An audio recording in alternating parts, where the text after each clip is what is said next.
حضور اس پہ آپ اپنی رائے پہلے دیتے ہیں، پھر میں آگے چلتا ہوں۔ بسم اللہ الرحمن الرحیم۔ اسلام سے پہلے ایک مرد کو، خاوند کو بے حساب طلاقوں کا حق تھا، اور پھر ہاں طلاق وہ 3 4 5 6 نہیں تھی، وہ زندگی بھر کسی سے انتقام دینا چاہتا تھا اپنی بیوی سے تو اس کو طلاق دیتا، اور جب عدت ختم ہونے کو آتی وہ رجوع کر لیتا۔ یعنی کہ عدت کا، نکاح کا اور طلاق کا کانسیپٹ اسلامی نہیں ہے، اسلام سے پہلے بھی تھا؟ یہ تو ازل سے چل رہا ہے، حضرت آدم علیہ السلام کا نکاح نہیں ہوا تھا؟ اچھا، مجھے نہیں پتا۔ اچھا، میں آپ کو بتا دیا آج میں نے۔ اچھا، ہم تو طلاق جو تھی وہ دیتا، میں جو نقطہ عرض کرنا چاہتا ہوں وہ یہ کہ طلاق دیتا، پھر عدت ختم ہونے پر رجوع کر لیتا، پھر کچھ عرصے کے بعد پھر طلاق دے دیتا، تو وہ عورت مسلسل کئی سال تک، 8 سال 10 سال 20 سال تک معلق رہتی، نہ یہ اسے نکلنے دیتا اپنے نکاح سے کہ وہ آزاد ہو کہ کہیں اور نکاح کر لے۔ تو عورت کو اس ذلت، اس رسوائی سے بچانے کے لیے اسلام نے کہا کہ اب صرف 3 طلاقیں ہوں گی۔ اچھا، الطلاق مرتان، 2 طلاقیں جس کے بعد تم رجوع کر سکتے ہو، عدت گزر جائے تو نکاح جدید کر سکتے ہو، اور اگر فَإِن طَلَّقَهَا فَلَا تَحِلُّ لَهُ مِن بَعْدُ حَتَّى تَنكِحَ زَوْجًا غَيْرَهُ۔ اگر 3 طلاق ہو گئی تو پھر وہ عورت تمہارے کسی بھی صورت میں، نہ رجوع کے ساتھ نہ طلاق عدت کے بعد نکاح کے ساتھ، تو رب العالمین اب وہ تمہارے ساتھ نکاح دوبارہ نہیں ہو سکتا۔ رب العالمین نے عورت کو اس ہمیشہ کے عذاب، مرد کے ہمیشہ کے عذاب سے بچانے کے لیے یہ فارمولہ بنایا۔ ہم لوگوں نے پھر حلالے کے نام پر عورت کے ساتھ ایک اور ذلت مسلط کر دی۔ کانسیپٹ کس نے دیا پھر حلالے کا؟ کہاں سے آیا تصور یہ حلالے کا؟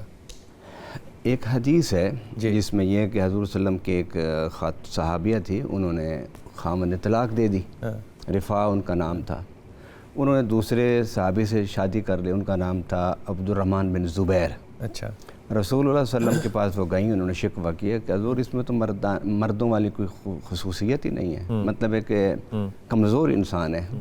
تو رسول اللہ صلی اللہ علیہ وسلم نے فرمایا کہ ابھی نہیں تم طلاق لے سکتی، اگر تم واپس اسی خاوند کے پاس جانا چاہتی ہو تو پہلے اس کے ساتھ زندگی گزارو، شادی شدہ بن کے، بیوی بن کے زندگی گزارو، پھر اس کے بعد اگر وہ طلاق دیتا ہے تو پھر تم پہلے سے جا کے کر لینا۔ اب اس میں جو انہوں نے دوسرا نکاح کیا تھا، وہ دوسرا نکاح اس لیے نہیں کیا تھا کہ میں حلالہ کرا لوں اور میں واپس چلی جاؤں۔ انسان نکاح سے نہیں بنتا، تعلق سے بنتا ہے۔ تعلق سے بنتا ہے، نکاح سے نہیں بنتا۔ دیکھیں نا، فقہ کی کتاب قرآن میں ہے کہ اگر صرف نکاح ہوا ہے اور اس کی طلاق ہو جاتی ہے تو اس پر عدت نہیں ہے۔ میں میاں بیوی کی بات کر رہا ہوں، کیا میاں بیوی نکاح سے بنتے ہیں یا تعلق سے بنتے ہیں؟ میاں بیوی جب عورت جا کے آباد ہوتی ہے، میاں بیوی تو وہ بھی ہوتی ہے، لیکن جب عورت جا کے آباد ہو جاتی ہے تو اس کی پوزیشن اور ہوتی ہے۔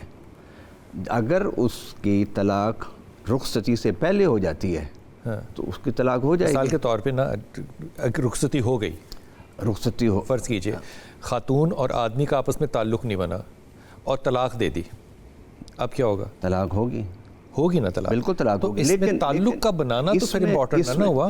اس میں فقہ کا لفظ ہوتا ہے کہ جب عورت، میاں اور بیوی خلوت صحیحہ کر لیں، مطلب کہ ان کو الگ بیٹھنے کا موقع مل جائے، اس کے بعد اگر طلاق تو الگ بیٹھ کے وہ گلے بھی مل سکتے ہیں، ہاتھ بھی لگا سکتے ہیں، چوم بھی سکتے ہیں، یہ سارے الگ میں کرنے ہیں نا۔ اس کا تعلق سے کیسے ہو سکتا ہے؟ ایک شخص اگر امپورٹنٹ ہے، وہ مرد نہیں ہے، تو کیا اس کا نکاح نہیں ہوگا؟ نہیں، مرد تھے وہ صحابی، لیکن کمزور تھے۔